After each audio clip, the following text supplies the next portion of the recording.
여러분, 제 인생에서 가장 소름 끼쳤던 순간을 말씀드릴게요. 심전도 기계 소리 사이로 들려온 남동생들의 속삭임. 유 원장 손 봐야지.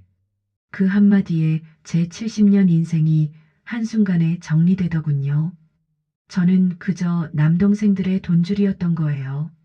눈꺼풀이 너무 무거워서 뜰 수가 없었지만 의식만큼은 또렷했어요. 뇌경색으로 쓰러진 지 사흘째였죠. 의사 선생님은 회복 가능성이 있다고 했지만 제 남동생들은 이미 제 장례식을 계획하고 있었어요. 아니, 그보다 더 급한 게 있었죠. 바로 제 재산 분배였어요.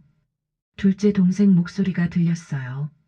빌라 팔면 최소 5억은 받겠지. 적금이랑 예금 합치면 2억 더 되고.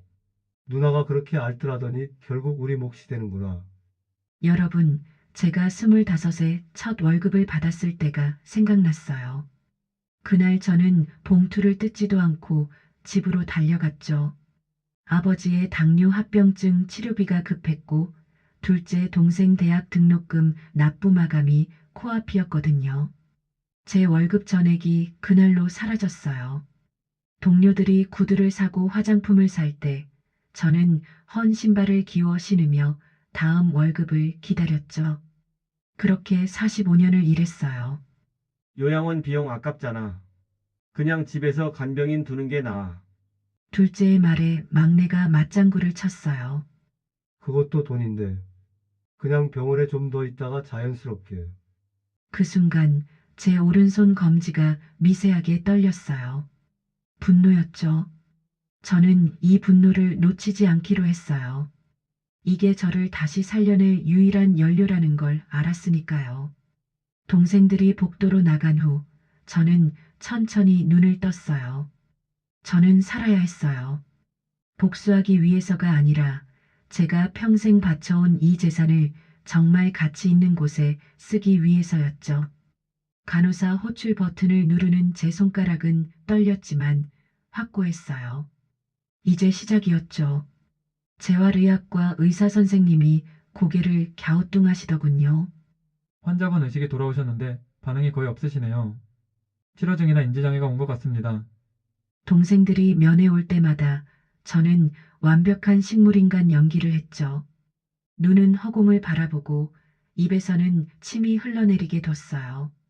조금 역겨웠지만 이들이 저에게 했던 짓을 생각하면 참을만 했어요. 둘째가 제 손을 잡으며 말했어요. 누나 나야. 정신 좀 차려봐. 목소리에는 걱정이 묻어 있었죠. 아니, 걱정처럼 들리도록 연기하고 있었어요. 사흘 전 그가 유언장 조작을 말하던 목소리와는 천지 차이였죠. 막내는 더 노골적이었어요. 침대 옆에서 한숨을 푹 쉬더니 복도에 나가서 통화를 시작했어요. 문이 반쯤 열려 있어서 다 들렸죠.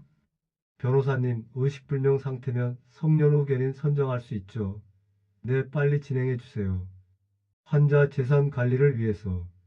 저는 속으로 비웃었어요. 이 사람들은 제가 정신을 차리지 못하기를, 아니 차리지 않기를 바라고 있었던 거죠. 그래야 제 재산을 마음대로 주무를 수 있으니까요. 그날 밤 동생들이 모두 돌아간 후 저는 담당 간호사님에게 눈을 마주쳤어요. 젊은 간호사님이 깜짝 놀라 뒤로 물러서시더군요. 환자분 의식이 있으세요? 저는 천천히 고개를 끄덕였어요. 간호사님이 즉시 의사를 호출하려 했지만 저는 그분의 손을 붙잡았죠. 제 힘으로는 세게 잡을 수 없었지만 간호사님은 제 눈빛을 보고 멈춰 서셨어요. 도와 주세요. 제 목소리는 쉰 목소리로 겨우 나왔어요. 제 가족들 못 믿어요. 간호사님의 얼굴이 굳어졌어요. 그분은 10년 넘게 중환자실에서 일하시면서 비슷한 경우를 많이 보셨다는 듯 천천히 고개를 끄덕이셨죠. 무슨 일인지 말씀해 주실 수 있으세요? 저는 동생들이 나눈 대화를 들려드렸어요. 유언장 조작, 성년후견인 신청, 요양원 대신 방치하자는 이야기까지. 간호사님의 얼굴이 점점 더 굳어졌어요. 제가 도와드릴게요. 우선 이 사실을 의사 선생님께 알려야 해요. 그리고 그분은 잠시 생각하시더니 말씀하셨어요. 변호사 상담이 필요하실 것 같아요. 제 친구 중에 가족법 전문 변호사가 있거든요. 저는 고맙다는 말을 하려다가 대신 그분의 손을 꼭 쥐었어요. 70년을 살면서 처음으로 혈연이 아닌 사람에게 진심으로 의지하고 있었던 거죠. 다음 날부터 저는 이중 생활을 시작했어요. 동생들 앞에서는 의식 없는 환자, 의료진 앞에서는 또렷한 정신의 환자였죠. 재활치료도 몰래 받았어요. 물리치료사님은 제 비밀을 지켜주겠다고 약속하셨고, 밤마다 병실에서 조용히 근력 운동을 도와주셨죠. 2주가 지나자 저는 혼자 침대에 앉을 수 있게 됐어요. 한 달이 지나자 보행기를 잡고 몇 걸음 걸을 수 있었죠. 동생들은 매일 면회를 왔지만 제 상태가 전혀 나아지지 않는다며 점점 더 조급해했어요. 이러다 병원비만 축내겠어. 둘째가 중얼거렸어요. 막내는 더 노골적이었죠. 연명치료 중단 각서 같은 거 없어. 여러분, 그 말을 듣는 순간 저는 이 계획을 끝까지 밀고 나가야겠다고 다짐했어요. 간호사님이 소개해 주신 변호사 선생님은 40대 초반의 여성분이었어요. 김지우 변호사님이라고 하셨죠. 밤 10시가 넘은 시간, 면회 시간이 훨씬 지나서 병원을 찾아오신 거예요. 처음 뵙겠습니다. 간호사님께 사정을 들었어요. 김 변호사님은 조용히 문을 닫고 제 침대 옆에 앉으셨죠. 정말 힘드셨겠어요. 여러분, 그 말 한마디에 제 눈에서 눈물이 흘러내렸어요. 70년을 살면서 누군가 제게 힘들었다고 말해준 게 처음이었거든요. 동생들은 제가 돈을 벌어오는 게 당연하다고 여겼고, 제가 아프거나 힘들어하면 오히려 짜증을 냈었죠. 시간이 없어요. 김 변호사님이 서류 가방을 꺼내시며 말씀하셨어요. 남동생분들이 이미 성년후견인 신청 서류를 준비 중이에요. 재산 관리권을 넘겨받으려는 거죠. 법원 신문 날짜가 2주 후로 잡혔어요. 제 손에 힘이 들어갔어요. 그럼 어떻게 해야 하죠? 우선 2가지 방법이 있어요. 김 변호사님이 설명을 시작하셨어요. 첫째, 지금 당장 의식이 멀쩡하다는 걸 공식적으로 밝히는 거예요. 의사 선생님께 진단서를 받고 성년후견인 신청을 무효화시키는 거죠. 그럼 동생들이 알게 되잖아요. 맞아요. 그래서 2번째 방법이 있어요. 변호사님의 눈빛이 날카로워졌어요. 남동생분들이 저지르려는 범죄 행위를 증거로 확보하는 거예요. 유언장 위조 사기, 재산 횡령 시도. 이 모든 걸 명백하게 입증하면 상속권 자체를 박탈시킬 수 있어요. 여러분, 제 심장이 두근거렸어요. 그게 가능해요? 가능하죠. 하지만 시간이 필요해요. 그리고 변호사님이 잠시 망설이시더니 말씀하셨어요. 환자분께서 지금처럼 의식불명 연기를 계속하셔야 해요. 그래야 동생분들이 방심하고 결정적인 실수를 하거든요. 저는 고개를 끄덕였어요. 그리고 지난 45년간 제가 동생들에게 해준 것들을 하나하나 말씀드렸죠. 둘째 대학 등록금, 막내 결혼 자금, 2 동생 집 마련 계약금, 조카들, 학원비, 명절 용돈, 부모님 장례 비용까지. 제가 번 돈의 70%가 동생들에게 갔었어요. 증거가 있으세요? 변호사님이 물으셨어요. 통장 내역이요. 45년치 전부 보관하고 있어요. 저희 집 금고에 있어요. 김 변호사님의 눈이 반짝였어요. 완벽해요. 그 자료들만 있으면 남동생분들이 환자분께 얼마나 의존했는지 입증할 수 있어요. 우리는 짧은 시간에 많은 대화를 나눴어요. 혹시나 동생들이 오지 않을까 하는 마음에 오래 대화하기도 힘들었죠. 변호사님이 가자마자 둘째가 들어왔어요. 벌써 한 달이 다 되어 가는데 아직도 왜 이래? 둘째가 한숨을 쉬며 밖으로 나갔어요. 제 치료 경과를 확인하는 게 아니라 제가 언제 죽을지 재촉하러 온 것 같았죠. 다음 날 김 변호사님이 다시 오셨어요. 이번에는 병원 자원봉사자 조끼를 입고 오셨더군요. 완벽한 위장이었죠. 어제 남동생분이 오셨다면서요? 더 조심해야겠어요. 여러분, 그 순간이 제 반격의 시작이었죠. 70년 동안 당하기만 했던 제가 드디어 제 권리를 찾기 시작한 거예요. 김 변호사님이 저희 집 금고를 열었을 때 그 안에는 45년간의 증거들이 빼곡히 들어 있었어요. 통장 사본, 이체 내역서, 영수증, 차용증. 제가 동생들에게 얼마나 많은 돈을 줬는지 모두 기록해 둔 거죠. 변호사님이 병원으로 돌아와서 말씀하셨어요. 믿을 수가 없어요. 총 금액이 12억이 넘어요. 45년 동안 환자분이 동생들에게 준 돈이요. 여러분, 제 평생 월급을 합치면 15억 정도 됐을 거예요. 그중 12억을 동생들에게 준 거죠. 제가 지금 가진 빌라와 예금 7억이 제 몫의 전부였어요. 그런데 더 심각한 게 있어요. 김 변호사님이 서류 하나를 꺼내셨어요. 이게 뭔지 아세요? 그건 차용증이었어요. 둘째가 사업 자금으로 빌려간 3억 원. 10년 전 일이었죠. 갚겠다고 약속했었어요.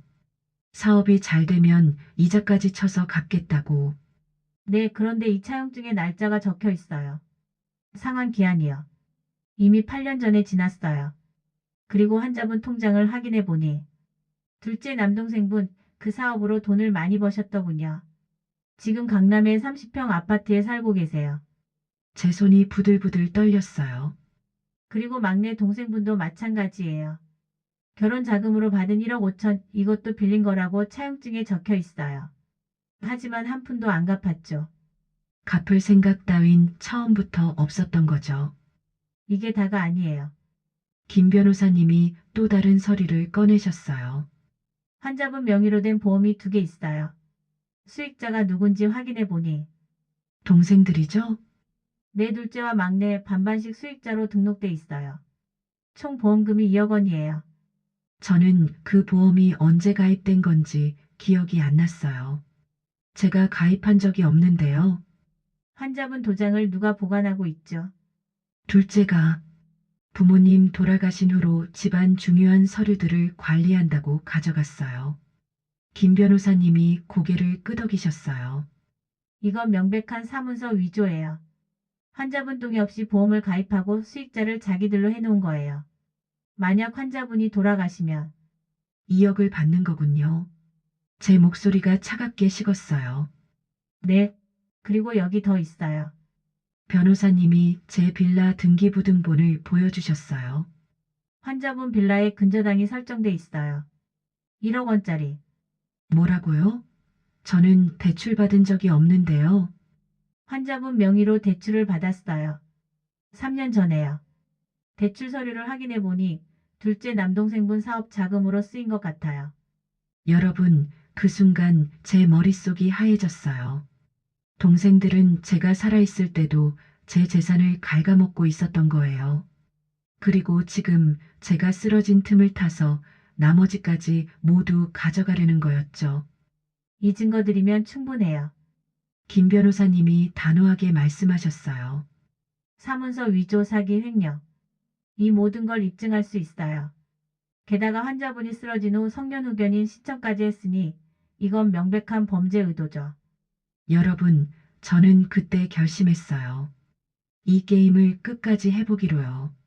45년 동안 동생들에게 당하기만 했던 제가 이제는 제대로 한 방 먹이기로요. 김 변호사님과 치밀한 계획을 세웠어요. 동생들이 스스로 범죄를 저지르게 만드는 거였죠. 여러분, 이게 바로 인과응보의 시작이었어요. 먼저 병원 측의 협조를 받았어요. 담당 의사 선생님께 모든 상황을 설명드렸죠. 의사 선생님이 둘째를 면담실로 부르셨어요. 환자분 상태가 좋지 않습니다. 언제까지 의식을 회복할지 장담할 수 없고 최악의 경우를 대비하셔야 할 것 같습니다. 둘째의 얼굴에 번쩍 희망이 떠올랐어요. 그럼 얼마나 더 버티실까요? 의사 선생님이 심각한 표정으로 대답하셨어요. 길면 몇 달, 짧으면 몇 주 안에 결정될 겁니다. 둘째가 나간 후 저는 병실 CCTV를 통해 복도에서 막내와 통화하는 걸 봤어요. 김 변호사님이 병원 측에 요청해서 특별히 제 병실 주변 영상을 모니터링할 수 있게 해준 거였죠. 의사가 그러는데 오래 못 간대. 빨리 움직여야 해. 둘째의 목소리가 들렸어요. 오늘 밤에 만나자. 준비할 게 많아. 그날 밤 김 변호사님과 저는 둘째의 움직임을 추적했어요. 변호사님이 고용한 사설 탐정이 둘째를 미행한 거죠. 둘째는 막내를 만나 어느 허름한 사무실로 들어갔어요. 동생들이 정말로 유 원장을 위조하려고 했던 거예요. 제가 살아있는데도요. 김 변호사님이 말씀하셨어요. 이제 현장을 잡아야 해요. 위조 유언장을 가져와서 사용하려는 순간을요. 그리고 일주일 후 결정적인 순간이 왔어요. 둘째와 막내가 함께 병실에 찾아왔죠. 평소와 달리 정장을 차려입고 서류 가방을 들고 온 거예요. 둘째가 제 손을 잡으며 말했어요. 누나를 위해서 준비한 게 있어. 막내가 서류 가방에서 서류 봉투를 꺼냈어요. 누나가 예전에 말했잖아. 만약에 무슨 일이 생기면 우리한테 모든 걸 맡기라고. 여러분, 저는 그런 말 한 적 없어요. 단 한 번도요. 둘째가 서류를 펼쳐 보이며 말했어요. 이게 누나 유언장이야.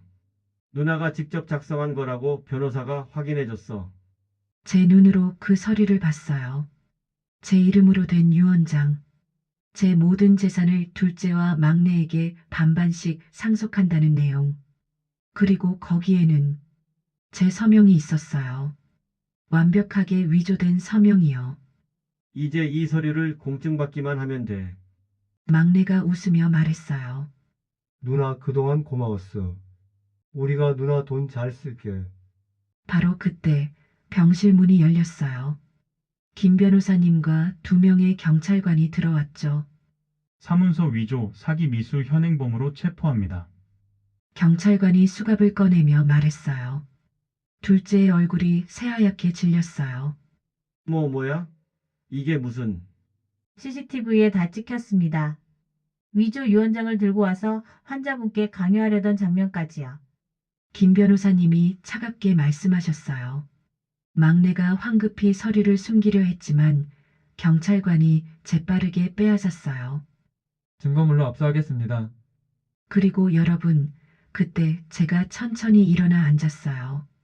두 동생의 눈이 휘둥그레졌죠. 누나? 한 달 동안 잘 지켜봤어. 너희가 얼마나 치밀하게 계획했는지. 둘째가 벌벌 떨며 말했어요. 누나, 이게 아니라. 우리는 그냥... 내가 죽기를 기다렸지? 요양원 비용 아깝다고 했지? 그냥 자연스럽게 죽으면 좋겠다고 했지? 막내가 바닥에 주저앉았어요. 누나 미안해 우리가 잘못했어. 45년이야. 제 목소리가 떨렸어요. 내가 너희한테 퍼부은 돈이 12억이야. 너희 대학 등록금, 결혼 자금, 집 계약금, 사업 자금. 차용증에 갚겠다고 약속한 돈만 4억 5천이야.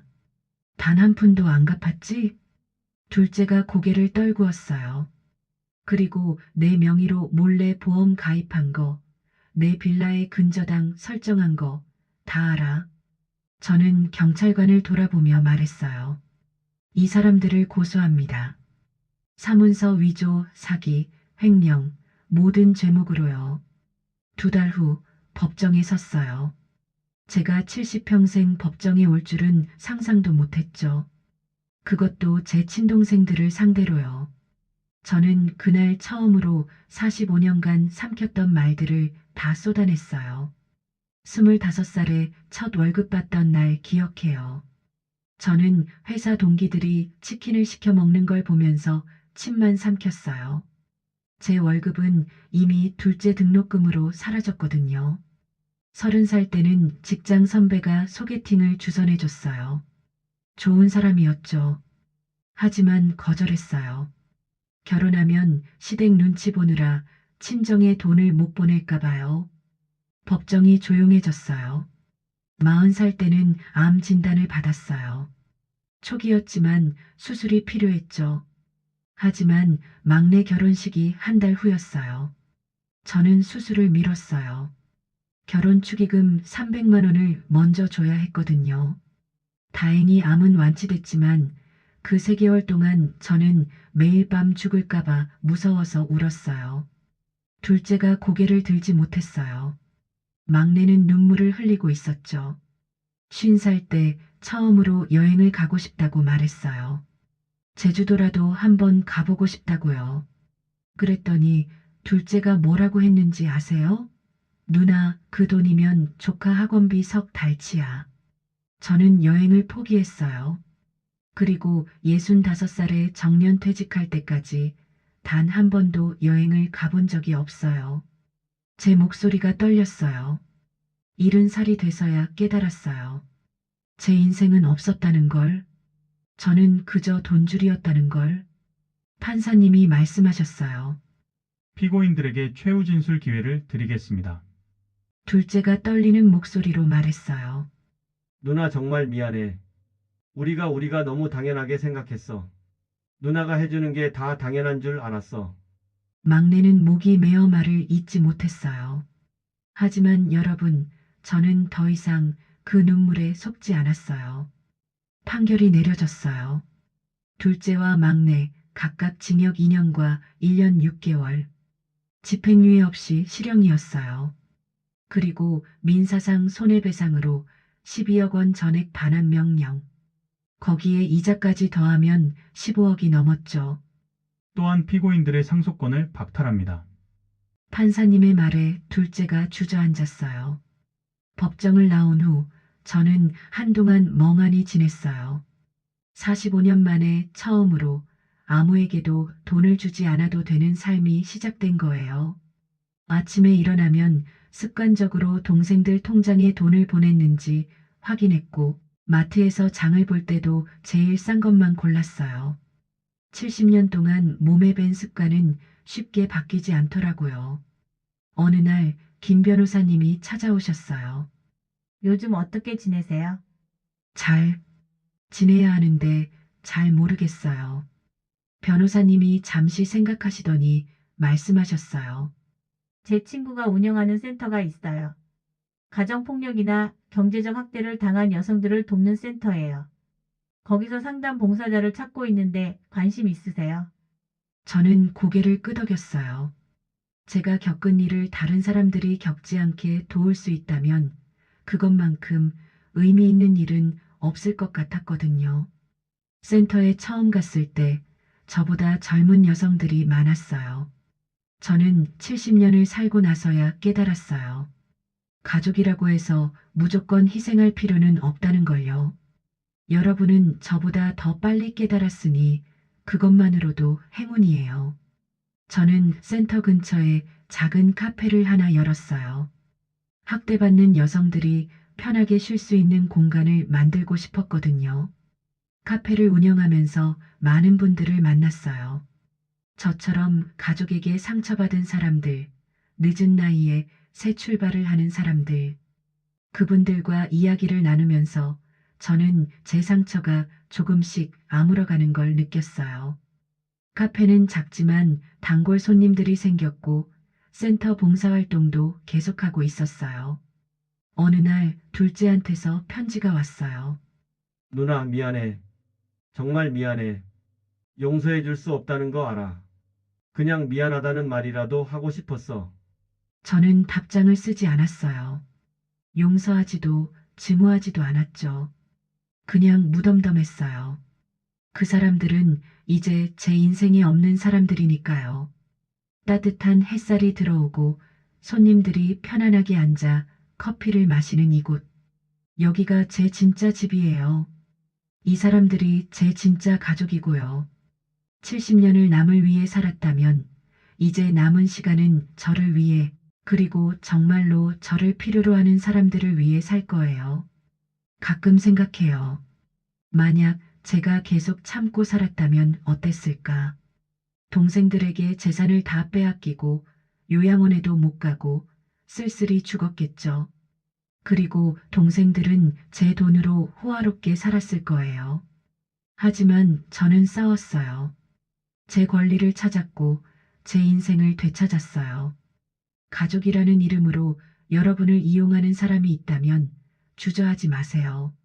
싸우세요. 여러분의 인생은 여러분 것이에요. 그리고 기억하세요. 인생은 언제든 다시 시작할 수 있어요. 저처럼 잃은 사례도 할 수 있어요. 오늘도 저는 카페 문을 열고 따뜻한 커피를 내리며 새로운 하루를 시작해요. 제가 선택한 제 인생을요. 이게 바로 인과응보예요. 악한 일을 한 사람은 결국 대가를 치르고 선한 사람은 결국 보상을 받는 거죠.